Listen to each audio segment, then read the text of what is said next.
مسجد سے باہر نکل سکتے ہیں۔ تو اعتکاف میں ایک تو یہ ہے کہ اس کے لیے نکلے، ایک تو ہے کہ وضو آپ کو نہیں ہے، وضو ٹوٹ گیا آپ کا، تو وضو کرنے کے لیے جانا آپ کی شرعی ضرورت ہے، آپ جا سکتے ہیں وضو، مگر وضو آپ پر فرض ہو چکا ہو، یعنی ضروری ہو چکا ہو، نماز پڑھنا ہے، تلاوت کرنا ہے اور وضو نہیں ہے، نیند میں سے اٹھے اب وضو کرنا ہے، آپ جا سکتے ہیں، یہ شرعی ضرورت ہے۔ وضو کرنے کے لیے جانا شرعی ضرورت ہے، دوسرے جگہ جمعہ پڑھنے کے لیے جانا شرعی ضرورت ہے، یہ شرعی ضرورت کے لیے نکل سکتے ہیں۔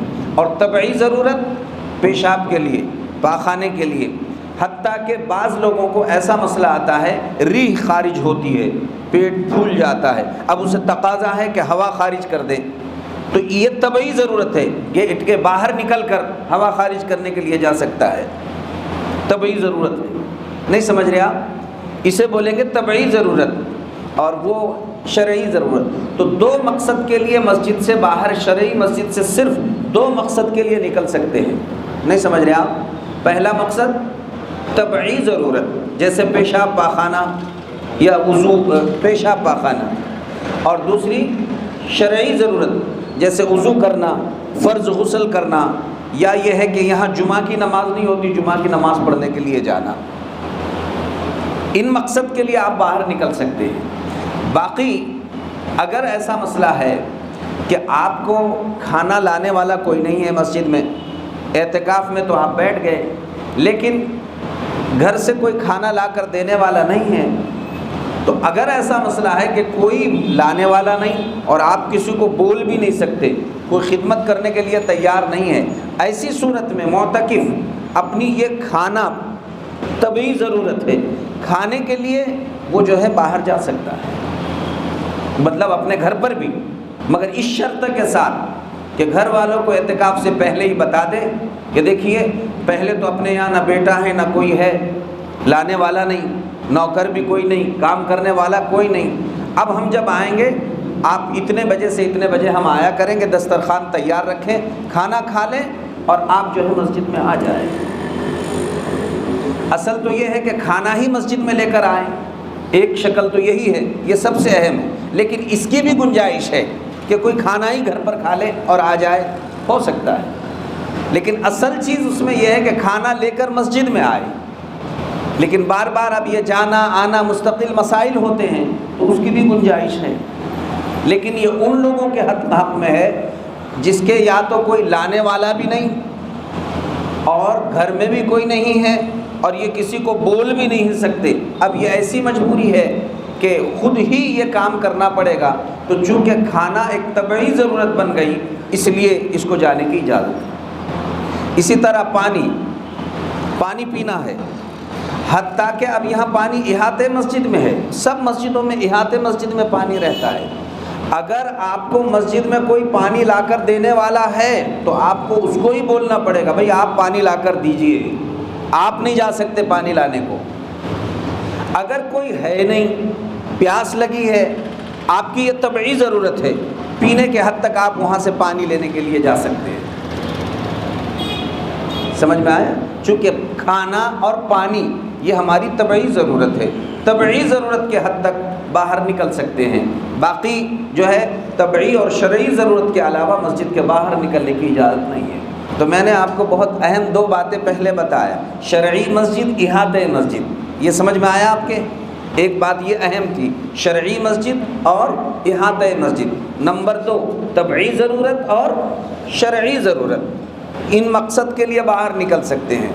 باقی اب دوسری باتیں سن لیجئے، جب آپ نے یعنی اس طرح یہ سب چیزیں معلوم کر لی تو اعتکاف میں بیٹھنے کے لیے 20 رمضان المبارک کی عصر کی نماز کے بعد اور مغرب سے پہلے آپ اپنی اپنی مسجد میں داخل ہو جائیں۔ 20 رمضان کی عصر کی نماز کے بعد اور غروب آفتاب سے پہلے آپ اپنی اپنی مسجد میں داخل ہو جائیں۔ اگر مغرب کی اذان ہو رہی تھی، غروب ہو گیا اور پھر آپ نے گھر پر افطار کر کر مسجد میں سنت اعتکاف کے لیے آئے تو آپ کا سنت اعتکاف ادا نہیں ہوگا۔ 20ویں رمضان کا افطار گھر پر نہیں کیا جا سکتا۔ جو سنت اعتکاف کرنا چاہتا ہے، سنت اعتکاف کے لیے 20ویں رمضان کا افطار بولو کہاں ہوگا؟ مسجد میں ہوگا۔ یہ ضروری ہے، ذہن میں رکھو، بہت کتنی اہم بات ہے۔ ورنہ اپن یہ سمجھتے ہیں کہ چلو گھر میں افطار کریں گے، افطار کے بعد پھر سامان لے کے چلے جائیں گے تیاری سے۔ اس دن آ گئے، 10 دن ڈالے آپ نے، لیکن پورا 10 دن نفل اعتکاف بنا آپ کا۔ سنت مؤکدہ، پیارے رسول صلی اللہ علیہ وسلم جیسی عظیم سنت ادا کرنے کے لیے ہمیں ضروری ہے کہ ہم 20ویں رمضان کے عصر کے بعد اور غروب آفتاب سے پہلے مسجد میں آتے وقت زیادہ سامان نہ لائیں۔ ضروری ہے اپنے کپڑے کی 1 سے 2 جوڑی، کپڑے کی 1 سے 2 جوڑی، لنگی، ٹاویل، بچھانے کے لیے جاڑی، شطرنجی اور ایک چادر اوڑھنے کے لیے، ضرورت پڑے تکیہ وغیرہ آپ لے لیں۔ اتنی چیزوں کے ساتھ آپ آئیں، مسجد میں آئیں۔ پانی پینے کے لیے ایک آدھی بوتل رکھیں، پلیٹ اپنے ساتھ رکھ لیں تاکہ بار بار زحمت کسی کو دینے کی نوبت نہ آئے۔ آپ اتنے ضروری سامان کے ساتھ مسجد کے جب گیٹ میں آئیں تو مسجد کے گیٹ میں آنے کے بعد سب سے پہلے آپ جو ہے اس طرح سے وہاں پر نیت کریں گے۔ مسجد کے گیٹ میں آتے وقت ہی پہلے آپ جب وہاں پر آئے تو بسم اللہ دخلت و نویت سنت الاعتکاف، بسم اللہ دخلت و نویت سنت الاعتکاف، یا اردو میں آپ اتنا کہہ لیجئے، اے اللہ میں سنت اعتکاف کی نیت سے مسجد میں داخل ہوتا ہوں۔ بولو کیا بولیں گے؟ اے اللہ میں سنت اعتکاف کی نیت سے مسجد میں داخل ہوتا ہوں۔ اور اب آپ سیدھا قدم مسجد میں رکھیں گے، پہلے سیدھا قدم، اللہم اغفر لی ذنوبی وافتح لی ابواب رحمتک کہہ کر، یا اللہم افتح لی ابواب رحمتک کہہ کر پہلے درود پاک پڑھا جاتا ہے، بسم اللہ والصلاۃ والسلام علی رسول اللہ، اللہم افتح لی ابواب رحمتک، اس طرح کہہ کر آپ مسجد میں داخل ہو جائیں۔ اب مسجد میں داخل ہو کر آپ ایک طرف اپنا سامان وامان رکھ دیں، اور بس چونکہ اب مغرب غروب ہونے والا ہے، افطاری کی تیاری ہے، اس لیے آپ دعاؤں میں بیٹھ جائیں۔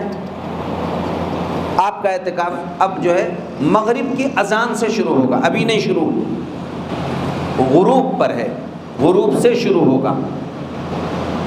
تو 21ویں رمضان جو ہے غروب سے شروع ہو رہی ہے، اس لیے 21 سے ہمارا اعتکاف شروع ہو جاتا ہے۔ بہرحال یہ داخل ہونے کا یہ طریقہ ہے، اس طرح سے آپ مسجد میں الحمدللہ داخل ہو گئے۔ تو داخل ہونے کا طریقہ آپ کو بتا دیا گیا۔ آپ جیسے ہی مسجد کے اب ہے کہ آپ کا یہ قدم مسجد میں ڈالنا ہے، آپ وہی نیت کر لیں، بسم اللہ توکلت، بسم اللہ دخلت وعلیہ توکلت ونویت سنت الاعتکاف، یا آپ صرف اردو میں اتنا بولتے ہیں، میں سنت اعتکاف کی نیت سے مسجد میں داخل ہو رہا ہوں، اور پھر آپ سیدھا قدم مسجد میں رکھیں، بسم اللہ والصلاۃ والسلام علی رسول اللہ، اللہم افتح لی ابواب رحمتک، یہ کہہ کر آپ مسجد میں داخل ہو جائیں اور پھر مسجد کے معمولات میں لگ جائیں۔ یہ مسجد میں اعتکاف شروع کرنے کا طریقہ ہے۔ اب آپ کا اعتکاف غروب آفتاب سے شروع ہو گیا، جیسے ہی اعتکاف آپ کا شروع ہو گیا تو اب آپ پر وہ احکامات لاگو ہو گئے جو میں نے ابھی آپ کو جس کی تفصیلات بتا دیا۔ اب سنیے، الحمدللہ اعتکاف تو ہمارا شروع ہو گیا۔ اعتکاف شروع ہونے کے بعد شرعی اور طبعی ضرورت کے بغیر کوئی شخص نکلے تو کس کس صورت میں اعتکاف ٹوٹ جائے گا، وہ باتیں ذہن میں رکھو آپ۔ وہ یہ ہے، آپ کو جو ہے، اچھا ہاں یہ بات بھی ذہن میں رکھیے، 20 رمضان آنے سے پہلے، اسی رمضان کو یا جب بھی آپ کو موقع ملے، مسجد میں آنے سے پہلے بال بڑھ گئے ہیں، بال کی صفائی کر لیجئے، مونچھیں بڑھ گئی ہے تراش لیجئے، ناخنوں کی اچھی طرح صفائی کر لیجئے، زیر بغر زیر ناف اچھی طرح سے صفائی کر لیجئے۔ ان ساری چیزوں کی ہماری مکمل صفائی پہلے ہی ہو جانا چاہیے۔ ساتھ میں ایک تسبیح ایک عطر کی شیشی اور جو ہے تسبیح، عطر کی شیشی اور مسواک، یہ 3 چیزیں آپ کے ساتھ رہے، اور ان چیزوں کی صفائی کے ساتھ یہ 3 چیزیں آپ مسجد میں لے کر آپ مسجد میں آئیں گے انشاءاللہ العزیز۔ چونکہ حالت اعتکاف میں عطر بھی لگایا اعتکاف میں بھی اور روزے میں بھی عطر بھی لگایا جا سکتا ہے اور مسواک بھی کی جا سکتی، بلکہ مسواک کرنا چاہیے، تو آپ کو منجن اور ٹوتھ پیسٹ وغیرہ کی ضرورت نہیں پیش آئے گی، اتنا کافی ہے آپ کے لیے یہ کرنا۔ تو ان چیزوں کو بھی آپ ساتھ میں لیتے ہوئے مسجد میں تشریف لائیے۔ اب مسجد میں آنے کے بعد جن چیزوں کو آپ کو انجام نہیں دینا چاہیے تو وہ آپ ذہن میں رکھ لیجئے۔ ابھی جیسے بتایا آپ کو کہ آپ کو پہلے سے وضو ہے تو وضو آپ کو ہے اور بس تازہ وضو کرنے کے لیے آپ باہر نکلے تو اجازت نہیں ہے تازہ وضو کرنے کے لیے باہر نکلنے، وضو ہے بس کافی ہے۔ ہاں آپ کو تازہ وضو کرنا ہی ہے تو پھر آپ یہ تقاضا اپنے ساتھ لگائیے، مجھے پیشاب کو جانا ہے، ضرورت کو جانا ہے۔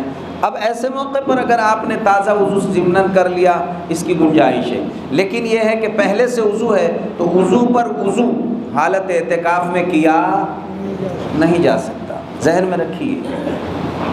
نماز کا وقت ہوا بول کے ایسے ہی آپ نہیں جائیں گے، وضو پر وضو نہیں کیا جائے گا، ہے ہم کو وضو بس کافی ہے، وہی وضو ہمارا کافی ہے۔ اسی لیے پہلے ہی عرض کیا کہ نہا دھو کر اچھی طرح سے غسل کر بھی گھر سے آئے۔ اب اگر درمیان میں علماء نے اس معاملے میں کافی بحث لکھی ہوئی ہے کہ جمعہ کے غسل کے لیے بھی باہر نکلا جا سکتا کہ نہیں، تو اس میں زیادہ تر رائے یہی ہے کہ جمعہ کے غسل کے لیے بھی باہر نہیں جا سکتے، آپ پہلے ہی غسل کر کے آئے۔ البتہ چونکہ 10 دن کی ایک لمبی مدت اور گرمی کا موسم بھی ہوتا ہے، اگر کسی مسجد میں ایسا ہے کہ بالکل طہارت خانہ بیت الخلاء اور حمام قریب ہی ہے اور جتنا وقت وضو میں جانے والا ہے بس اتنی دیر میں تو غسل ہو جاتا ہے، تو کوئی اگر ضمناً ایسا غسل کر لے تو اس کی گنجائش ہے۔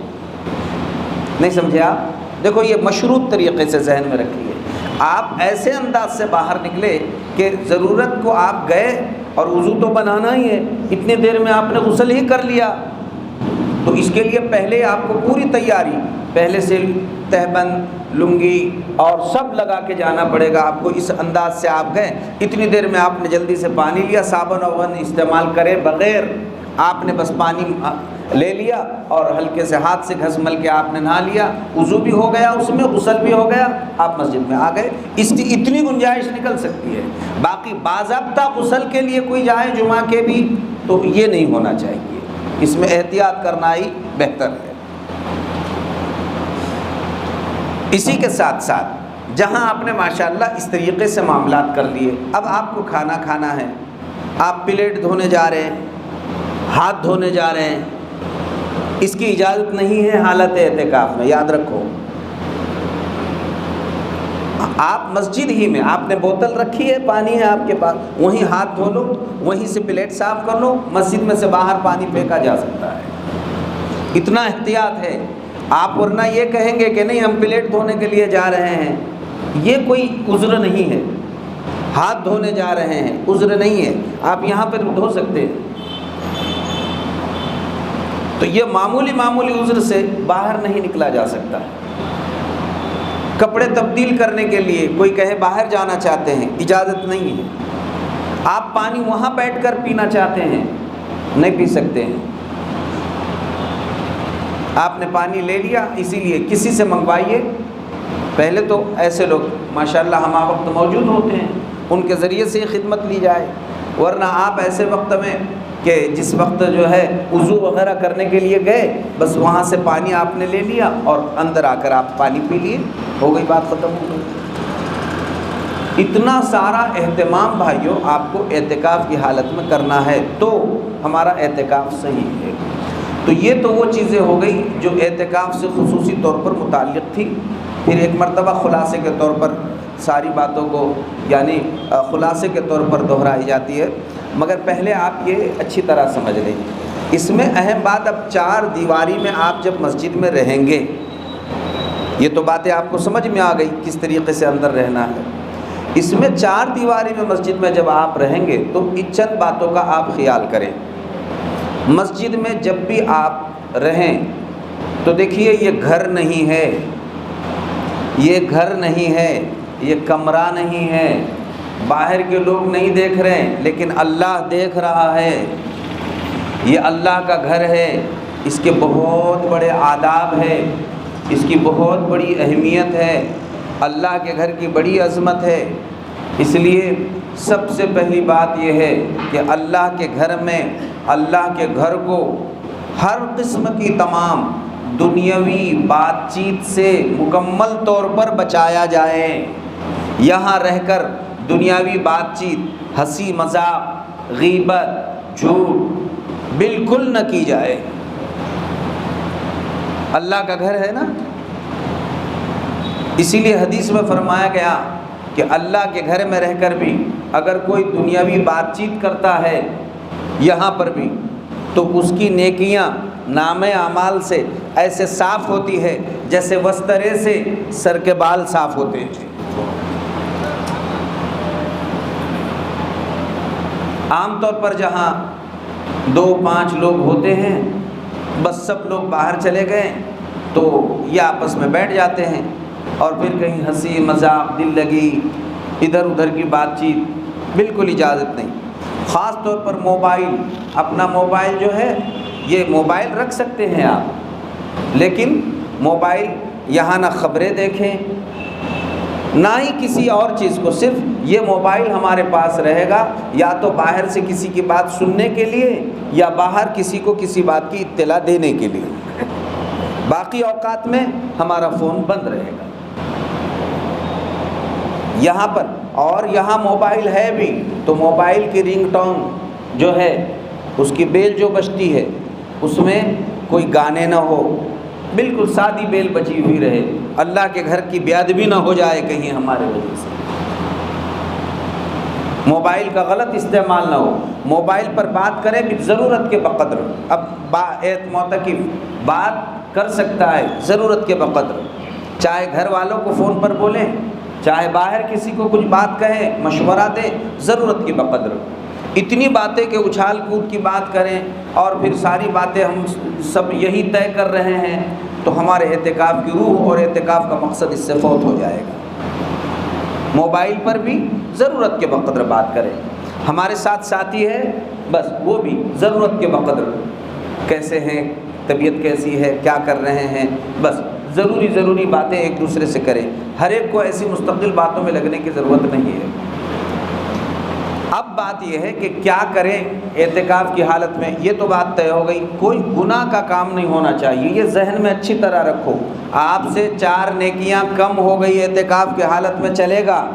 معتکفین حضرات ذہن میں رکھو، اعتکاف کی حالت میں 4 نیکیاں آپ سے کم ہو گئی، چلے گا، لیکن اس کے مقابلے میں کوئی ایک صغیرہ گناہ بھی نہیں ہونا چاہیے۔ کبیرہ کا تو سوال ہی نہیں پیدا ہوتا ہے، گناہ نہیں۔ جیسے مثلا دنیاوی بات مسجد میں بالکل نہیں کریں گے، قطعاً نہیں، کسی کی غیبت نہیں، جھوٹ نہیں، یہاں سے رہ کر ہنسی مذاق نہیں، بالکل نہیں۔ یہ اللہ کا گھر، اگر کسی کو ایسا لگتا کہ نہیں ہنسی مذاق کے بغیر میں رہ نہیں سکتا، وہ اعتکاف میں نہ بیٹھے، یہی بہتر ہے، لیکن اللہ کے گھر کی بے ادبی کی اجازت نہیں دی جائے گی۔ صاف بات ہے، غیبت نہیں، جھوٹ نہیں، ہنسی مذاق نہیں۔ اور پھر اسی کے ساتھ ساتھ موبائل والے عنوان یہاں کوئی نہیں۔ موبائل اگر ہے صرف بات کسی کی خبر سننے کے لیے اور کسی کو کوئی اطلاع دینے کے لیے، بس، اس سے زیادہ اور کوئی چیزیں ہماری موبائل پر نہیں ہوگی۔ ان کا سب اہتمام کریں گے نا بھائی، یہ فکر کرنا ضروری ہے۔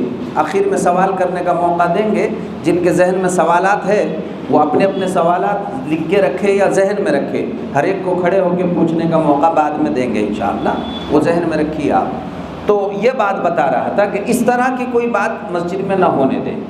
دوسری بات، آپ جو ہے مسجد میں اپنا سطر مکمل ڈھکا ہوا رکھیں، ورنہ بعض لوگ ایسے لباس پہنتے ہیں کہ سطر کھل جاتا ہے، اچھی طرح سے لنگی پاجامہ، ہمارا ناف سے لے کر گھٹنوں تک یہ سطر، یہ فرض ہے اس کو چھپانا، اس میں کوئی دو رائے نہیں، کسی کا ہو اتنا حصہ تو کھلنے کی سوال ہی نہیں پیدا ہوتا ہے، تو ناف سے لے کر تو ہمارے گھٹنوں سمیت، اس لیے لنگی تہبند جو بھی باندھے تو ناف سمیت باندھے اور گھٹنے مکمل ڈھکے ہوئے ہوں ہمارے، لیٹتے وقت بھی اچھی طرح اس کا مکمل طور پر خیال کریں، کوئی ساتھی کی اگر ایسا نہیں ہے اس کو توجہ دلائیں کہ آپ لباس کیسا پہنیں، کس طریقے سے رہے بول کر۔ اب یہ سب باتیں تو وہ ہو گئی جو یہاں نہیں کرنا چاہیے۔ اب مسجد میں کیا کرنا چاہیے؟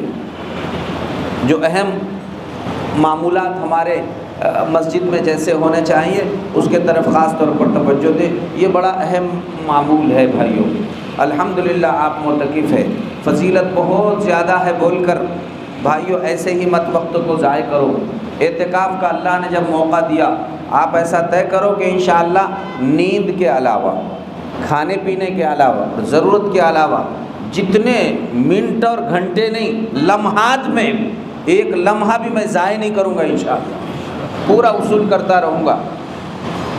اب اس کی ترتیب آپ پہلے اپنا ایک نظام الاوقات بنائے، نظام العمل،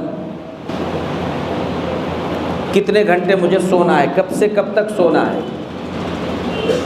سونے کے بعد پھر اٹھتے ہی مجھے کیا کیا معمولات انجام دینے ہیں، آپ ایک نظام العمل بنا دیں۔ تو اس کی میں آپ کو ترتیب بتا رہا ہوں، آپ طے کریں اور اس کے مطابق وقت گزاریں گے تو بہت نفع ہوگا انشاءاللہ۔ عمل کی فکر کریں گے، اللہ تعالیٰ عمل کی توفیق عطا فرما دے۔ یہ بڑا اہم موقع ہے بھائیوں، اب زندگی میں معلوم نہیں دوبارہ کب اور کسے اعتکاف نصیب ہوتا ہے، اللہ نے دے ہی دیا ہے، اصول کرنے کی فکر کریں گے انشاءاللہ پوری طرح سے۔ اہمیت کی بات ہے سب، اور یہ جو معمولات ہے معتکفین مردوں کے لیے بھی ہے، عورتوں کے لیے بھی ہے، وہ بھی عورتیں بھی اپنے گھروں میں یہی معمولات انجام دیتی رہے گی انشاءاللہ، ان کو بھی اس سے بڑا نفع اور فائدہ ہوگا۔ اب جو بات میں عرض کر رہا تھا، بات یہ ہے کہ بھائیوں ہماری ترتیبات کچھ اس طرح سے ہونی چاہیے کہ فرائض تو پوری پڑھیں گے، اہتمام کے ساتھ پڑھیں گے انشاءاللہ، فرض میں تو کوئی پہلی پوری پڑھیں گے، اور ہر نماز تکبیر اولیٰ کے ساتھ پہلی صف میں ادا کریں گے انشاءاللہ۔ بولو، ہر نماز کائے کے ساتھ، کہاں ادا کریں گے؟ پہلی صف۔ معتکف ہو اور دوسری صف میں نماز پڑھ رہا ہو، یہ افسوس کی بات ہے، معتکف ہو اور دوسری صف میں نماز پڑھ رہا ہو، یہ حیرت کی بات ہے، ممکن نہیں ہوگا۔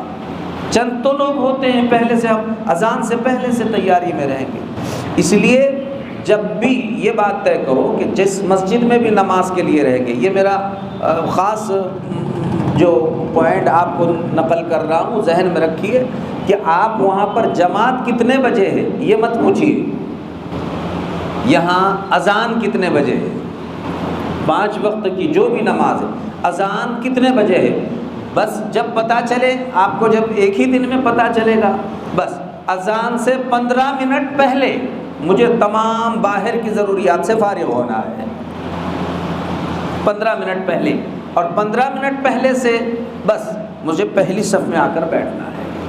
آپ کو وضو نہیں ہے، طہارت کا تقاضا ہے، طہارت کے لیے جائیے، استنجا مکمل کر لیجئے، سنت کے مطابق مکمل آپ نے وضو کر لیا، اب آپ فارغ ہو گئے، فارغ ہوتے ہی پہلی صف میں آ کر آپ بیٹھ گئے۔ اذان ہماری اس حالت میں ہوں گی، دھیان سے سنو مستقبل کے معتکفین حضرات، اذان ہماری حالت اعتکاف میں اس حالت میں ہوں گی کہ انشاءاللہ میں پہلی صف میں بیٹھا ہوا رہوں گا۔ آپ نے سمجھے؟ اب اذان شروع ہوگی، میں پہلی صف میں بیٹھا ہوں، اب جیسے ہی اذان ہونے لگے، اچھا جب بھی آپ وضو بنا کر مسجد میں آئے، پہلے سیدھا قدم مسجد میں داخل کریں، سنتوں کا خاص طور پر اہتمام کرنا ہے، سیدھا قدم مسجد میں داخل کر آئے، آتے ہی مکروہ وقت نہیں ہے تو 2 رکعت تحیۃ الوضو پڑھ لیجئے۔ دن بھر میں 1 مرتبہ تحیۃ المسجد پڑھنا کافی ہے، پورے دن بھر میں 1 مرتبہ تحیۃ المسجد تہجد کے لیے آپ اٹھے، پہلے 2 رکعت سے تحیۃ المسجد آپ نے پڑھ لی، بس کافی ہے۔ اب جب بھی آئے آپ پہلے 2 رکعت تحیۃ المسجد پڑھ لیجئے، تحیۃ الوضو پڑھ لیجئے، تحیۃ الوضو، وضو کی 2 رکعت نفل نماز۔ یہ نفل نماز پڑھ کر اب اذان ہو رہی، 15 منٹ پہلے جیسے ترتیب بتایا آ کر بیٹھتے تمام احباب دھیان سے سنو بھائی وقت لے کر آئے نا آپ، دیکھو یہ معمولات جو آپ کو اب جو کرنے ہیں وہ بتا رہا ہوں میں، کریں گے نا انشاءاللہ۔ ہم نے بڑی بڑی خانقاہوں میں دیکھا معتکفین کے ساتھ ان کی جو ٹریننگ کرائی جاتی ہے، اور لوگ پھر معمولات میں جو لگے ہوئے رہتے ہیں تو رش کا آتا ان کو دیکھ کے، لگتا ہے کہ کہیں یہ خالی یہ فرشتے تو نہیں ہیں، اپنے جیسے بولتے نہیں کہ سکا منہ لے کر بیٹھے ہوئے ہیں، ایسا نہیں، وہ ہمیشہ ایسے سرسبز و شاداب نظر آتے ہیں، ان کو دیکھتے ہی دیکھنا کیا ان کے جیسے بننے پر مجبور ہو جاتا ہے یار۔ ہم بھی ایسا کریں گے انشاءاللہ۔ آپ پہلی صف میں بیٹھ گئے، اب اذان شروع ہو رہی، تو اذان شروع ہوگی، پوری اذان کا اپنے یہاں معمول نہیں ہے، لیکن آپ اب طے کر لیں اذان مؤذن صاحب جو کچھ بولیں گے سب اپن اذان کا جواب دینے کا اہتمام کریں گے انشاءاللہ، اور ہلکی بلند آواز سے مؤذن صاحب بولیں گے اللہ اکبر اللہ اکبر، تو اپن جتنے پہلی صف میں بیٹھے سب نے بولے اللہ اکبر اللہ اکبر، اپن تھوڑا لیکن ایسے آواز سے بولو تھوڑا بلند، 4 لوگوں کو سنے آنا اپن نے بولا ہوا، تاکہ وہ بھی بولنے پہ مجبور ہو۔ مؤذن صاحب بولے اشہد ان لا الہ الا اللہ، اپن نے سب نے بولنا اشہد ان لا الہ الا اللہ، ان کا پورا ہونے کے بعد مؤذن صاحب بولے اشہد ان محمد الرسول اللہ، تو اپن نے بولنا اشہد ان محمد الرسول اللہ ہی بولنا۔ حدیث میں ہے قولوا مثل ما یقول المؤذن، مؤذن جو بول رہا ہے وہی تم بھی بولو، تو اشہد ان محمد الرسول اللہ کا جواب صلی اللہ علیہ وسلم نہیں ہے، بلکہ اشہد ان محمد الرسول اللہ کا جواب اشہد ان محمد الرسول اللہ ہی ہے، چاہے تو بعد میں آپ صلی اللہ علیہ وسلم بھی بول دیں۔ اب مؤذن صاحب بولے حی علی الصلاح حی علی الفلاح، تو اس وقت البتہ آپ بولے لا حول ولا قوت الا باللہ، سمجھ میں آیا؟ پھر اللہ اکبر لا الہ الا اللہ۔ مؤذن صاحب نے جیسے ہی لا الہ الا اللہ کہہ دیا تو جن کو دعا یاد ہے پہلے ایک مرتبہ درود شریف پڑھ لیں، اور درود شریف پڑھنے کے بعد پھر اذان کے بعد کی دعا پڑھ لیں اللہم رب ھذہ الدعوۃ التامہ، یہ مکمل دعا آپ نے پڑھ لی۔ دعا پڑھنے کے بعد جو ہے آپ پہلے سنت، اس نماز کی جو سنت ہے وہ سنت پڑھ لیجئے۔ اب آپ نے سنت پڑھ لی، سنت پڑھنے کے بعد اب آپ کے پاس ٹائم بچا 5-7 منٹ، جماعت کو ٹائم ہے نا ابھی 5-7 منٹ بچے ہوئے، تو اب اپنے کو اس کون آ رہا کون جا رہا یہ دیکھتے نہیں بیٹھنا ہے، وہ اپنا کام کریں۔ اب اپن کھڑے ہوں، پچھلے زندگی کی قضا نمازیں پڑھ کے لے لینے کا، ہر نماز میں ایک نمازیں اگر آپ پڑھ لیں 10 دن میں کتنی نمازیں ادا ہو جائے گی، اور ظاہر ہے انسان جب سے مکلف بنا کتنی نمازیں قضا ہو گئی۔ اگر کسی کو لگتا ہے کہ میری دوسری نماز نہیں فجر کی ہی زیادہ قضا ہوئی، تو ہر نماز میں فجر کی قضا پڑھ کے لیتے رہیں، اور ورنہ ہر نماز کے ساتھ فجر میں فجر، ظہر میں ظہر، عصر میں عصر، مغرب بعد مغرب، عشاء بعد، خالی فرض پڑھنا ہے، قضا اس کی جو ہے نوافل اور سنتیں پڑھنے کی ضرورت نہیں۔ نیت اس طرح کریں کہ اے اللہ میرے زندگی میں سب سے پہلے جو میری فجر کی نماز قضا ہوئی تھی آج میں وہ پڑھتا ہوں، خاص واسطے اللہ تعالیٰ کے منہ میرا کعبہ شریف کی طرف، اللہ اکبر، انا اعطینا قل هو اللہ احد میں 2 رکعت ہو گئی، بس اب جماعت کا ٹائم ہوا، جماعت پڑھ لیجئے۔ ظہر میں اللہ میرے زندگی میں سب سے پہلے جو ظہر کی نماز قضا ہوئی تھی وہ میں پڑھتا ہوں، خاص واسطے اللہ تعالیٰ کے، عصر میں یہی کر لیجئے، مغرب کے بعد پھر 3 رکعت آپ اسی طرح سے پڑھ لیجئے۔ تو یہ آپ کی قضائے عمری اس طرح پڑھی جاتی ہے، ٹھیک ہے؟ یہ آپ کی ہر نمازوں کے ساتھ قضائے عمری۔ تو دیکھیے آپ نے پورا نماز کا وقت بھر کے دیا اللہ کے پاس، وقت ضائع نہیں گیا ہمارا۔ اگر کسی کو لگتا ہے کہ نہیں الحمدللہ میرے اوپر کوئی قضا ہے ہی نہیں،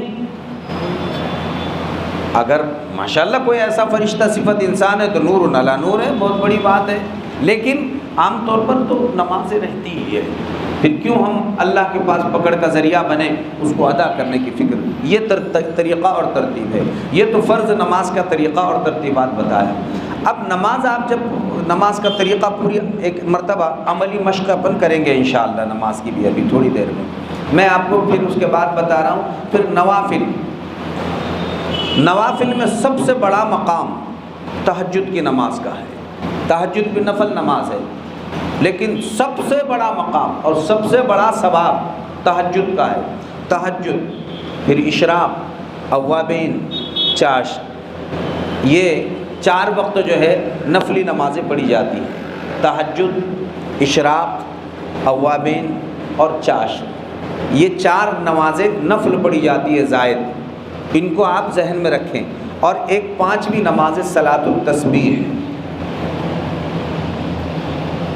آپ روزانہ طے کر لیں کہ انشاءاللہ پوری فرض مکمل میں ادا کروں گا. پہلے کی بات کی پوری سنتیں، پوری نوافل، ایک نفل بھی نہیں چھوٹے گی انشاءاللہ العزیز. ان کے علاوہ پھر تہجد پوری 8 رکعت، 2 رکعت سے تہجد کی 8 رکعت پڑھنی ہے. 2 رکعت سے اشراق کی 4 رکعت پڑھنی ہے.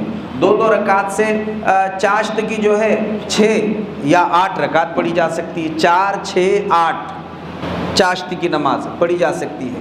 اوابین کی نماز جو ہے 2 رکعت سے 6 رکعت یا 20 رکعت تک پڑھی جا سکتی ہے. اوابین 2 رکعت سے 6 رکعت تو عام معمول ہے، ورنہ پڑھی جا سکتی ہے 20 رکعت تک. آپ کو جیسا بھی موقع ملے یہ پورے نوافل پڑھنے کی آپ ترتیب اپنی بنائیں گے انشاءاللہ. یہ سب بنانے کے علاوہ اپنی ترتیب اور نظام الاوقات میں بھائیوں ہم کو چاہیے کہ ہم اس طریقے سے ترتیب بنا لیں کہ صبح میں انشاءاللہ تہجد کو جو اٹھنا ہے، یہ نظام الاوقات سن لیجئے. تو آپ یہ ترتیب بنا دیں کہ صبح صادق سے، یعنی فجر کا وقت جب شروع ہوتا ہے، فجر کا وقت شروع ہونے سے 1.5 سے 2 گھنٹہ پہلے مجھے اٹھنا ہے. صبح صادق کتنے بجے ہو رہا ہے فجر کا وقت؟ 4:46 مطلب یہ کہ 4:45 بجے ہو رہا ہے. اب آپ 2 گھنٹے پیچھے جاؤ، کتنے بج رہے ہیں؟ 2:45 بجے. تو آپ 2 گھنٹے افضل ہے، بہتر ہے پہلے اٹھیے. اور 2 گھنٹے نہیں اٹھتے تو آپ کم سے کم 1.5 گھنٹہ طے کر لو. تو کتنے بجیں گے؟ 3:15. بس ٹھیک ہے. آپ 3:15 سے 3:30 بجے اٹھے ہوئے رہیں گے. صبح صادق سے عام طور پر معتکفین حضرات اور خانقاہوں میں بھی یہی نظام ہے کہ تقریباً 1.5 گھنٹہ پہلے تو لازماً اٹھ جاتے ہیں. 1.5 گھنٹہ پہلے اٹھیں گے انشاءاللہ. اور 1.5 گھنٹے پہلے کا مطلب یہ ہوا ابھی سے آپ طے کر لو ہمارے لیے لگ بھگ آگے پیچھے سارا وقت کی ترتیب بنا کر 3:30 بجے ہم کو اٹھنا ہے روزانہ انشاءاللہ. یہ معمولات میں لے لو آپ. اب آپ بولیں گے کہ اتنے جلدی اٹھے تو اب کیا کریں گے؟ 3:30 بجے اٹھے تو کیا کریں گے؟ 3:30 بجے اٹھے. پہلی بات یہ ہے تہجد کی نماز کی ہم کو تیاری کرنی ہے. تمام ضروریات سے فارغ ہو جاؤ. فارغ ہو کر آنے کے بعد اب جیسی مسجد میں آئے 2 رکعت تحیۃ المسجد پہلے مسجد میں آپ نے پڑھ دی. تحیۃ المسجد پڑھنے کے بعد 2 رکعت سے 8 رکعت تہجد کی نماز پڑھنی ہے. اب اللہ کے نبی صلی اللہ علیہ وسلم جو تہجد کی نماز پڑھتے تھے تو آپ کا اللہ اکبر قیام بھی لمبا ہوتا تھا، رکوع بھی لمبا ہوتا تھا، سجدہ بھی لمبا ہوتا تھا. تو زندگی میں تو یا اللہ کبھی مشق کرنے کا موقع ملا نہیں، بس ایسا اٹھک بیٹھک ہوتی تھی، ایسا لگتا رہا فرض نماز میں بھی کہ کوئی پیچھے لگا ہوا ہے، کب باہر نکلوں. اب اللہ نے موقع دیا ہے تو میری انشاءاللہ 2 رکعت 10 منٹ کی ہوگی انشاءاللہ. کوشش کرو 6 منٹ کی کر لو، 8 منٹ کی کر لو. اور مطلب کیسے ہوگی؟ مثلاً آپ نے 2 رکعت تہجد کی نیت باندھ لی، الحمدللہ رب العالمین کے بعد اب آپ نے الم تری کیف فعل ربک باصحاب الفیل کا سورہ پڑھ لیا. اب آپ کو مثال کے طور پر پورے 10 صورتیں یاد ہے، 10 ہی صورتیں یاد ہے، ٹھیک ہے، 10 صورتیں یاد ہے. تو آپ جو ہے ایک صورت تو یہ ہے کہ پوری 10 پہلی رکعت میں پڑھ لو اور دوسری رکعت میں کھڑے ہوئے بعد پھر 10 سورہ، یہی 10 صورتیں دوسری میں بھی پڑھ لو. نہیں سمجھ رہے آپ؟ اللہ قرآن کریم میں فرماتا ہے تہجد میں قرآن پڑھنے کا کیا فرمایا ہے؟ کہ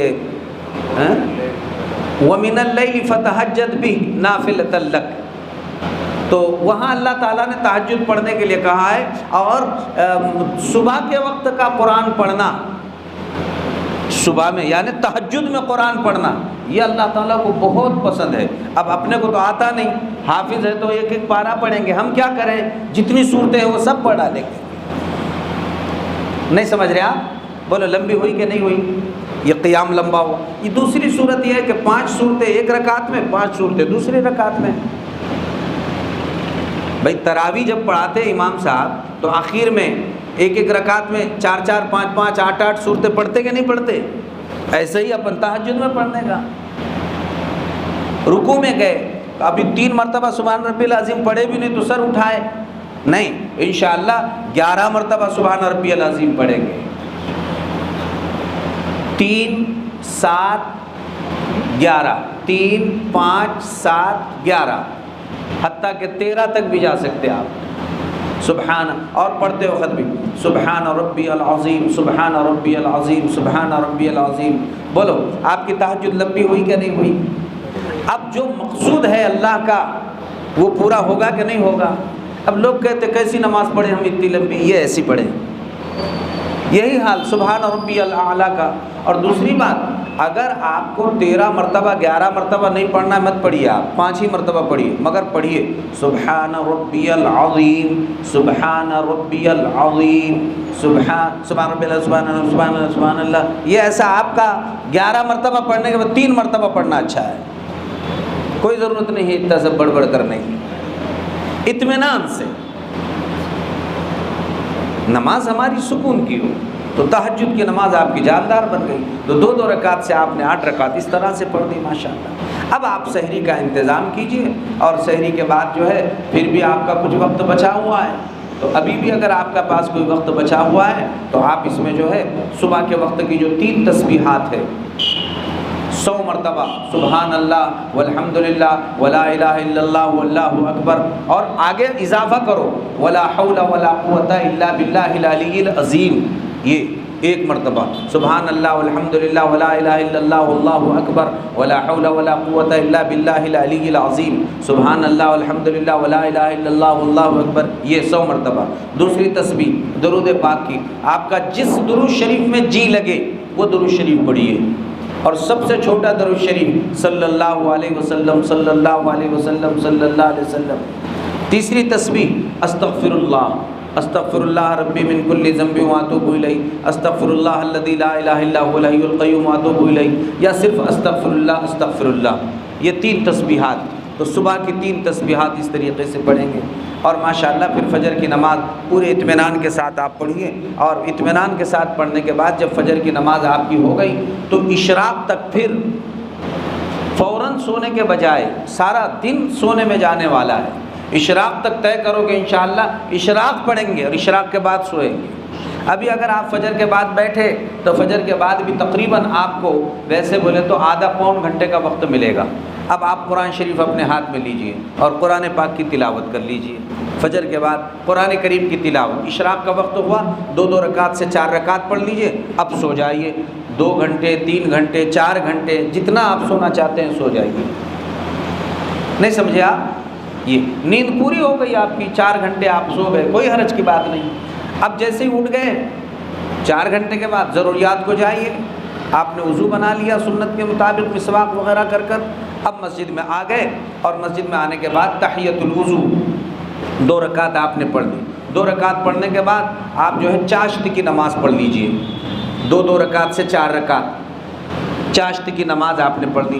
یہ چاشت کی نماز آپ نے پڑھ لی، اب قرآن پاک اپنے ہاتھ میں لے لیجئے، قرآن کریم کی تلاوت۔ ایک شخص جس کو قرآن اچھا پڑھنے آتا ہے طے کر لے مجھے روزانہ قرآن کے 10 پارے پڑھنا ہے انشاءاللہ، اور پورے 1 عشرے میں 3 قرآن ختم کریں گے جن کو اچھا آتا ہے وہ، اور اگر لگتا ہے کہ اتنا اچھا نہیں آتا کہ 10 پارے پڑھ سکوں تو پھر 3 پارے پڑھ لیں روزانہ۔ 3 پارے پڑھیں گے تو آپ کا 1 عشرے میں پورا 1 قرآن ختم ہو جائے گا۔ بولو کریں گے فکر اس کی؟ اب یہ باقی کا وقت جو ہے پورا قرآن پڑھنے میں، اور دھیان سے سنو کیوں، یعنی قرآن کی تلاوت، چونکہ میں کئی مجلسوں میں یہ بات میں نے عرض کیا کہ آپ بیت اللہ شریف کو حج کو جائیں گے تو حج کا ترانہ، بولو حج کا ترانہ کیا ہے؟ لبیک اللہم لبیک، حج کا ترانہ لبیک پڑھنا ہے، حج کا ترانہ لبیک پڑھنا ہے، اور ہر جمعہ کے دن کا ترانہ، جب بھی جمعہ ہے جمعہ کے دن کا ترانہ درود پاک پڑھنا ہے۔ حج کا ترانہ بولو کیا پڑھنا ہے؟ لبیک اللہم لبیک۔ جمعہ کے دن کا ترانہ درود شریف پڑھنا ہے، اور رمضان کا ترانہ قرآن مجید پڑھنا ہے۔ بولو رمضان کا ترانہ۔ اب کوئی احرام باندھ کے بیت اللہ جائے اور تلبیہ ہی نہ پڑھے، اس سے بڑا محروم کون ہو سکتا ہے؟ جمعہ کا دن پائے اور 300 بار بھی درود نہ پڑھے، اس سے بڑا محروم کون ہو سکتا ہے؟ رمضان پائے اور تلاوت ہی نہ کرے، اس سے بڑا محروم کون ہو سکتا ہے؟ اس لیے رمضان کا ترانہ بولو کیا ہے؟ قرآن مجید پڑھنا ہے۔ اس لیے جیسے احرام میں جب موقع ملے کیا پڑھنا ہے؟ احرام میں تلبیہ، ایسے ہی رمضان میں جب موقع ملے بولو کیا پڑھنا ہے؟ قرآن مجید۔ بولو اب آپ بولے وقت کا یہ بچے ہوا وقت کہاں ڈالے؟ ارے وقت ہی کہاں پر رہا ہے، نہیں سمجھ رہے آپ؟ قرآن کریم کی تلاوت پڑھنے والوں نے اسی وجہ سے تو 24 گھنٹوں میں ہمارے بزرگوں نے اکابرین نے رمضان میں جو چونکہ ابھی سنے نا آپ نے، بولو حج کا ترانہ تلبیہ، جمعہ کا ترانہ درود پاک، اور رمضان کا ترانہ۔ اب سنو ہمارے بزرگوں نے رمضان کو کیسا ترانہ بنایا، تو کہتے ہیں کہ رمضان کو ایسا ترانہ بنایا کہ دن میں ایک، رات میں ایک، اور تراویح کا ایک، ایسے رمضان المبارک میں 61 قرآن پڑھا کرتے ہیں۔ کتنے؟ 61 قرآن شریف ان کے رمضان میں 61 مرتبہ۔ اللہ بہتر جانتا کیا کرتے ہوں گے، کیسا، یعنی وہ لمحہ ضائع، آپ بولیں گے نا لمحہ بچائے کیسا، یہ ایسا ٹائم ملا قرآن کریم، ٹائم ملا قرآن کریم، بس اتنا قرآن پڑھنا ہے آپ کو۔ یہ سب سے اہم بات بتا رہا ہوں، آپ کے اعتکاف کا سب سے بڑا عمل بولو کیا ہے؟ قرآن مجید۔ ایک لمحہ ضائع نہیں کرنا ہے۔ جن کو بہت ہلکا ہلکا پڑھنے آتا ہے 3 پارے رات دن میں مکمل کر لیں، اچھا پڑھ سکتے ہیں 10 پارے رات دن میں پوری طرح سے پورے کر لیں، ماشاءاللہ پوری شان بن جائیں گے۔ حتیٰ کہ اب بعض وہ ہوں گے جن کو قرآن ہی پڑھنے نہیں آتا ہے، تب بھی وہ قرآن شریف سامنے لے، الحمدللہ کا قرآن سورہ تو سب کو آتا کہ نہیں آتا، تو قرآن ہاتھ سامنے لے اور قرآن میں معلوم کر لے الحمدللہ کا سورہ کہاں ہے، دیکھ کر گھنٹوں دیکھ کر پڑھتے رہے، انشاءاللہ قیامت کے دن قرآن دیکھ کر پڑھنے والے میں اللہ اٹھا لے گا۔ نہیں آتا تب بھی یہ، لیکن قرآن کریم کی تلاوت یہ سب سے بڑا عمل ہے۔ اب آپ کے پاس ظہر سے ماشاءاللہ مثلا یہ ہے کہ 12 بجے 11 بجے آپ اٹھے تو 11 بجے سے آپ ظہر تک تلاوت ہی کرتے رہیے۔ ظہر کی نماز سے وقت تو وہ جیسے ترتیب پتہ ہے اس کے مطابق آپ وضو وغیرہ بنا لیجئے، اور پھر عصر سے ظہر تک، عصر کے بعد بھی پھر 1 آدھا گھنٹہ اور آرام کر لیجئے تاکہ صبح میں اٹھنے میں مزید سہولت مل سکے، اور پھر تلاوت کا اہتمام شروع کر دیجئے۔ تو یہ آپ کے پاس جب بھی وقت مل رہا ہے یہ اس طریقے سے قرآن کریم کی تلاوت کا اہتمام، روزانہ قرآن کریم کی اس طرح سے تلاوت روزانہ طے کر لو۔ معمولات سب سمجھ میں آ رہے ہیں آپ کے؟ نوافل تلاوت۔ اب دیکھیے اس کے بعد درود پاک کا اہتمام، روزانہ ہر معتکف طے کر لے مجھے 1000 سے 3000 تک روزانہ درود پاک پڑھنا ہے انشاءاللہ۔ بولو کتنے؟ 1000 کم سے کم 1000 سے 3000، ورنہ معمول بناؤ کہ 10,000 مرتبہ درود پاک پڑھوں گا۔ اب سنو نا میں بتا رہا ہوں فضیلت اس کی، یہ درود پاک پڑھنے کی ترتیبات یہ رہے گی ہماری۔ کتنے سے شروع کریں گے؟ 1000 سے، کوشش کریں کہ 3000 ہو سکتے 3000 انشاءاللہ، روزانہ 3000، اور اللہ موقع دے تو 10,000 پڑھیں گے۔ خاص طور پر جن کو قرآن پڑھنے نہیں آتا ہے یا کم پڑھنے آتا ہے وہ 10,000 کا معمول بنا لے، جو قرآن کریم کی تلاوت کثرت سے کرنے والے ہیں وہ 3,000 کا معمول بنا لے۔ بہت ہی کم ہمت ہوئے تو 1000 سے کم ہمارا کسی دن درود پاک نہیں ہوگا انشاءاللہ. بولو کریں گے آپ؟ اب اور جب جمعہ کا دن آئے، دھیان سے سنو یہ بات، آپ کے اعتکاف کے دوران جب جمعہ کا دن آئے تو جمعہ کے دن آپ یہ طے کر لو، جمعرات کی مغرب سے، مغرب پڑھ لیں گے جمعرات کی مغرب سے جمعہ کے مغرب تک صرف درود پاک ہی پڑھنا ہے مجھے. ہم نے ابھی دیکھا کسی نے پڑھا، معلوم کیا گیا کتنا پڑھا، تو کوئی کہہ رہا ہے، سنو نا دھیان سے، کوئی کہہ رہا ہے میں نے 20,000 پڑھا، کوئی کہہ رہا ہے 30,000 پڑھا، ایک کہہ رہا ہے 40,000 پڑھا، ایک نے کہا 80,000 مرتبہ درود پاک پڑھا ہے 24 گھنٹوں میں، مغرب سے مغرب تک. کمال ہے، مغرب سے مغرب تک. آپ بھی طے کر لیں انشاءاللہ کہ جمعہ یعنی وہ جمعہ کا دن جو ہے درود پاک، وہ جو ہے ترانہ جو ہے جمعہ کا کیا ہے؟ درود پاک. مجھے جمعرات جمعہ بس یہ مختص ہے، ایک آدھا پارہ قرآن کا معمول ہے اس لیے وہ پڑھ لیں گے، باقی جو ہے درود پاک بس. اور درود شریف میں وصلی اللہ علی النبی الامی وسلم، وصلی اللہ علی النبی الامی وسلم، وصلی اللہ علی النبی الامی وسلم، یا پھر آپ کو جو درود شریف یاد ہے وہ، یا سب سے چھوٹا صلی اللہ علیہ وسلم، صلی اللہ علیہ وسلم، صلی اللہ علیہ وسلم، یہی صحیح پڑھتے رہے. اور اگر درود ابراہیم پڑھ لیے تو یہ 10,000 کے مقابلے میں 1,000 درود ابراہیم یہ سب 10,000 سے افضل ہے. درود ابراہیم سب سے افضل ہے، مگر ایک مرتبہ پڑھنے کو کافی ٹائم لگتا ہے. 100 مرتبہ پڑھنے میں آپ کو تقریباً 15 منٹ سے زیادہ وقت لگے گا. درود ابراہیم اگر 100 مرتبہ پڑھنے کو 15 منٹ سے زیادہ وقت لگتا ہے، اور صلی اللہ علیہ وسلم 100 مرتبہ پڑھنے کو 2 سے 2.5 منٹ لگتے ہیں. اب آپ کو جس میں بشاشت لگے پڑھیے، کبھی وہ پڑھ لیا کریں، کبھی یہ پڑھ لیا کریں، لیکن ترتیبات آپ کو معلوم ہو گئی. بولو اب آپ سب عمل کریں گے؟ یہ آپ کی وقت گزاری ہوگی کہ نہیں صحیح اس سلسلے میں انشاءاللہ. اس طریقے سے ماشاءاللہ قرآن کریم کی تلاوت بھی مضبوط ہو گئی اور درود پاک کا اہتمام بھی ہو گیا، اور انشاءاللہ اس سے آپ کا پورا وقت نورانی اور ماحول رونق والا بن گیا. اب عصر کے بعد کا وقت آپ کے پاس آیا تو 2 ٹائم ہیں ایسے. آپ کو یہ بتانا ہے معتکفین حضرات کو، مجھے خاص بات، آپ دن میں آدھا گھنٹہ اور رات میں آدھا گھنٹہ، 24 گھنٹے جو ہے آپ کے، یہ 24 گھنٹوں میں 1 گھنٹہ پوری مکمل اللہ کے دربار میں دعاؤں میں مجھے گزارنا ہے انشاءاللہ. گھڑی لگا کر، اگر آپ سے ایک ساتھ 1 گھنٹہ کر سکتے تو 1 گھنٹہ کر لیجئے، ورنہ عصر کے بعد آدھا گھنٹہ اور تہجد میں آدھا گھنٹہ. بولو کیا کرنا ہے؟ دعا کا اہتمام کرنا. آپ ایسا سمجھو، دھیان سے سنو میں جملہ جو بول رہا ہوں، معتکفین حضرات اللہ تعالیٰ قبول فرما لے آپ کے اعتکاف کو، ہم سب کو. میں تو یہ سمجھتا ہوں کہ آپ یہ سمجھو یہ پورے ملک کے حالات بلکہ دنیا کے حالات اللہ نے بدلنا میرے اوپر ہی ڈیپینڈ رکھا ہوا ہے. نہیں سمجھے آپ؟ میرے اوپر بولے تو میری دعا پہ رکھے ہوا ہے. اب بولو جس کو یہ فکر لاحق ہو کیسی دعا کرے گا؟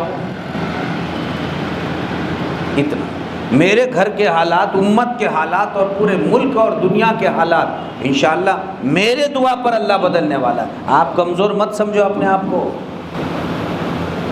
بہت دعائیں قبول ہوتی ہیں. پورا آدھا گھنٹہ دن میں، آدھا گھنٹہ رات میں آپ کو دعا کے لیے دینا ہے. میں نے تو یہ ترتیب آپ کو بتایا، اب آپ سیٹنگ کر کے لے لو کیسا کیسا کرنا ہے اپنے کو. ایک ترتیبات آپ کو بتا دی گئی، اور پھر ہو سکے تو روزانہ، ورنہ ہفتے میں 1 مرتبہ جمعہ کو یا پیر کو 1 مرتبہ کم از کم صلاۃ التسبیح پڑھنے کا اہتمام کیجیے. ہو سکے تو روزانہ 1 دن آڑ، 4 دن آڑ، یا ہفتے میں 1 بار. کون سی نماز؟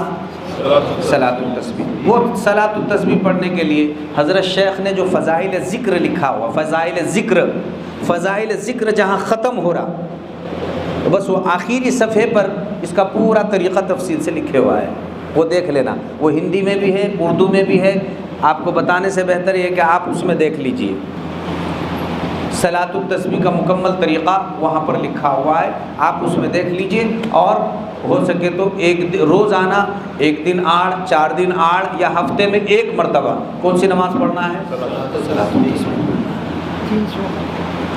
جب آپ کا دل میں بشاشت آئے، کوئی وقت کی قید نہیں، دن میں دل لگے دن میں، رات میں، کسی بھی نماز، بس اتنا ہے کہ زوال کا وقت، غروب کا وقت اور طلوع کا وقت نہ ہو، مکروہ وقت چھوڑ کر، فرض نمازوں کے وقت چھوڑ کر، جب آپ کو بشاشت لگے آپ یہ نماز پڑھ سکتے ہیں۔ کریں گے آپ ایسا؟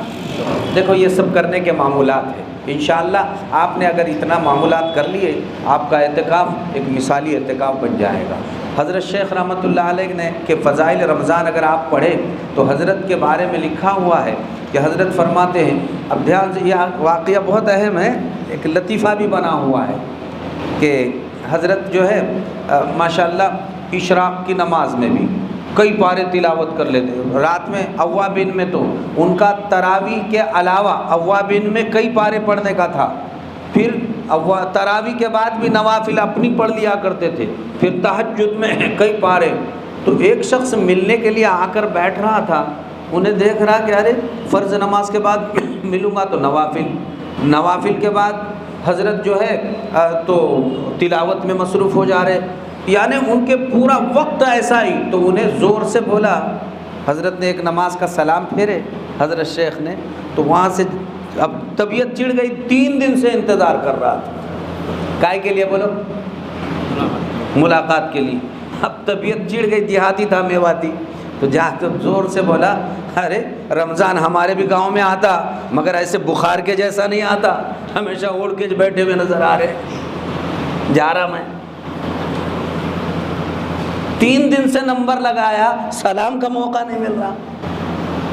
یہ ہمارے حضرت مفتی احمد صاحب خان پوری دامت برکاتہم، وہ فرماتے رہتے ہیں رمضان میں بس وہ ایک کونے میں بیٹھے ہوئے ہیں اور اپنے پورے مریدین پر وہ توجہ ڈال رہے ہیں، اور ترتیب کار ان کی حضرت کی ایسی ہے کہ وہاں پر بیٹھ کر سب پر توجہ ڈال رہے ہیں، اور یہ فرماتے رہتے ہیں کہ بھائی دیکھو یہ ملنے ملانے کا ٹائم نہیں ہے، موقع نہیں ہے، ہم کو بھی کام کرنے دو، آپ بھی کام کرو۔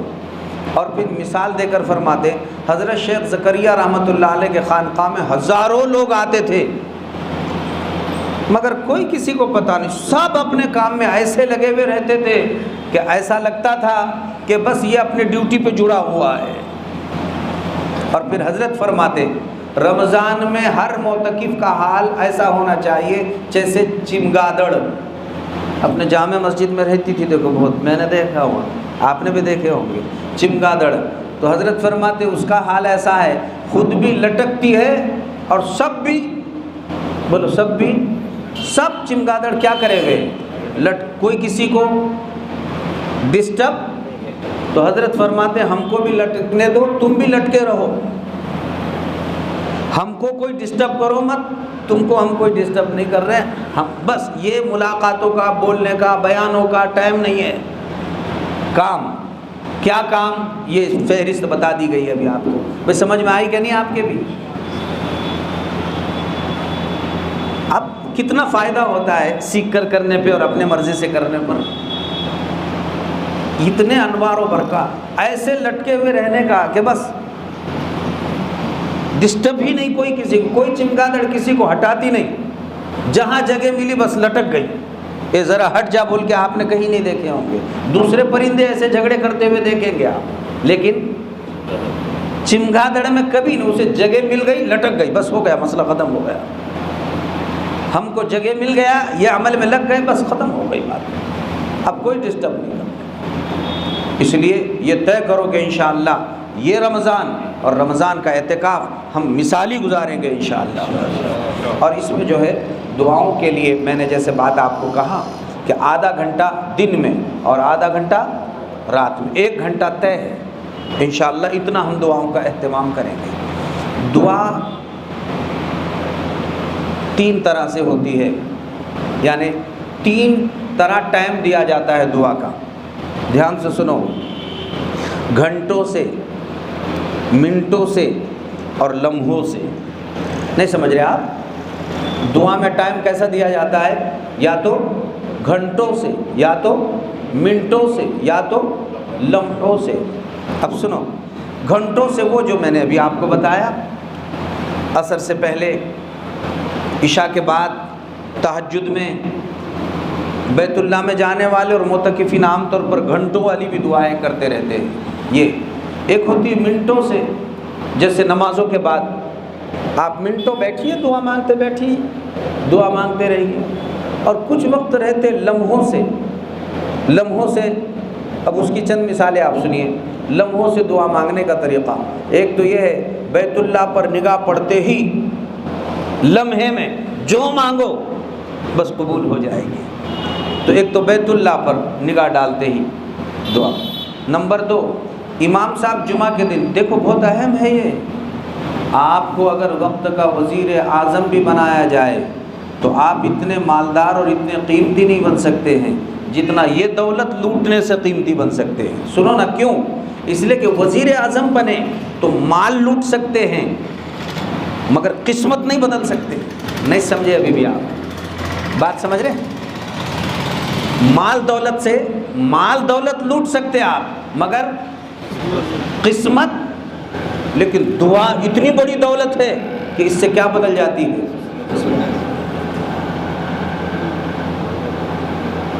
قسمت بھی بدل جاتی ہے۔ اس لیے یہاں پر آپ جو ہے جمعہ کے دن خطیب صاحب جب 2 خطبوں کے بیچ میں کتنے دیر بیٹھتے ہیں؟ لمحوں کے لیے بیٹھتے۔ گھر میں پہلے لوگ ایسا کرتے تھے ہمارے بزرگوں میں کہ گھر میں بیٹیاں امی کو ستاتی، بولتی کہ فلاں چیز فلاں معاملہ، بیٹی رکو ابو لانے کے لیے گئے۔ وہ جمعہ کے نماز کو آتے تھے تو وہ مطلب وہ اتنے لمحے میں وہ خالی مانگتے نہیں تھے، ایسا مانگتے تھے گویا لا لیے۔ وہ بزرگ حضرات فرماتے ہیں کہ اتنا یقین سے ہم مانگتے تھے کہ یہ لمحے میں جب مانگ کے جاتے تھے تو ہم گھر میں بعد میں پہنچتے تھے، ہماری مراد پہلے پہنچ جایا کرتی تھی۔ اتنی قبولیت کا وقت ہے وہ۔ آج سے طے کرو آنے والے جمعہ سے موت تک اس لمحے کو خوب قیمتی بنائیں گے انشاءاللہ۔ چوتھی چیز، آپ سو گئے، نیند میں ہے نا، سو گئے تو ایک تو ہے تہجد کو اٹھنا ہے، ابھی نہ اٹھنا، نہ وضو، نہ 2 رکعت نماز، نہ نیت، نہ ہاتھ اٹھاؤ، نہ کچھ، سو گئے، نیند میں ہے۔ اچانک رات میں گرمی سے، مچھر سے آنکھ کھلی، کروٹ بدلنے کے لیے آنکھ کھلی، بدلتے بدلتے اے اللہ فلاں مسئلہ حل فرما دے، سو جاؤ، ہو گئی دعا۔ بزرگوں نے فرمایا کہ ہم نے اس وقت جب دعائیں کی، اس وقت خالی ایک مسئلہ بولے تو ہم اپنے گھر میں فجر کی نماز پڑھ کر بعد میں پہنچے، خوشخبری پہلے پہنچ چکی تھی گھر میں۔ اولاد نہیں ہے، اولاد کی، بیمار ہے، صحت کی، روزی روٹی نہیں ہے، روزی روٹی کی۔ یہ کروٹ بدلتے بدلتے غفلت کا وقت رہتا کہ نہیں؟ لیکن اللہ کہتے بندے ایسے میں بھی تجھے میں یاد آ رہا ہوں کہ میں پورا کر سکتا تو پھر میں نے تو کون تیرا سوال پورا کرنے والا ہے اس وقت۔ اور ایک بات سنو، اپنے گھر میں جاؤ، بیت اللہ کو دیکھ کر تو دعا کر رہے لوگ، لیکن حیرت ہے اپنی ماں اور اپنا باپ جیسے ہی گھر میں نظر آئے، چہرے پر نگاہ پڑتے ہی دل میں مراد مانگ لو، اللہ اس وقت ایسے دعا قبول کرتے جیسے بیت اللہ کو دیکھتے ہو کر دعا قبول کرتے۔ بولو کس کے چہرے کو دیکھ کے؟ کس کے؟ ماں اور باپ کے چہرے کو دیکھے تو بیت اللہ کے جیسی دعا قبول ہو۔ دلیل کیا ہے سنو نا اس کی، آپ ایسا نہیں سمجھو کہ بس یوں ہی بول رہے ہیں آپ، دلیل سنو۔ بیت اللہ پہ روزانہ 120 رحمتیں اللہ کی برستی ہیں۔ کتنی؟ 120۔ اس میں سے 60 رحمتیں طواف کرنے والے پر، 40 رحمتیں نماز پڑھنے والے پر، اور 20 رحمتیں بولو خالی محبت سے دیکھنے والے پر، 20 رحمتیں۔ تو دیکھو بیت اللہ میں گئے بعد بھی بیت اللہ کا دیدار کرتے رہے تو کتنی رحمتیں؟ کتنی بولو نا؟ 20 رحمت۔ 20 رحمتیں. اور حدیث پاک میں فرمایا گیا کہ تمہارے ماں باپ تمہارے گھر میں ہیں، تم کو وہاں تو بیت اللہ میں جب جائیں گے تب دیدار کریں گے. تمہارے ماں باپ کا اگر تم اپنے گھر میں خالی بیٹھے بیٹھے دیدار کرو، چہرہ دیکھو، تو خالی 20 رحمتیں نہیں، پورے حج کا ثواب اللہ تم کو ڈال دے گا. نہیں سمجھ رہے؟ کہاں 20 رحمتیں اور کہاں پورا. ابھی دیکھو نا، لوگ گئے عمرہ کرنے کو، لاکھ لاکھ روپے انہوں نے خرچ کیے. حج کو جائیں گے، نفل حج کرنے والے 3-3 4-4 لاکھ روپے دیں گے، تب دیکھیں گے تو 20 رحمت ملے گی. اور ماں باپ تو 24 گھنٹے گھر میں پڑے گے. اور سنو، پھر ایک صحابی نے پوچھا، حضور بوڑھے ماں باپ تو 24 گھنٹے گھر میں تھے، ایک دن میں اگر میں نے 100 مرتبہ دیکھا تو حضور نے فرمایا، ارے اللہ کے خزانے میں کیا کمی ہے، تیرے ماں باپ کو روزانہ 100 مرتبہ دیکھا، اللہ تجھے 100 حج کا ثواب عطا فرمائے. یہ پتہ نہیں ہے لوگوں کو یہ کتنی بڑی دولت ہے. وہاں بھی اللہ سے ماں باپ کے چہرے، اے اللہ میری مراد ہے، اپنے فضل سے دل میں بول دو. آپ ہو گئے، دعا ہو، نہ ہاتھ اٹھائے نہ وضو کرے، مگر غفلت کی انتہا ہے. تو اعتکاف میں آنے سے پہلے سب سے معافی تلافی کر یہ مقبول چانس سب وصول کریں گے بھائی. اللہ عمل کی سب کو توفیق عطا فرمائے.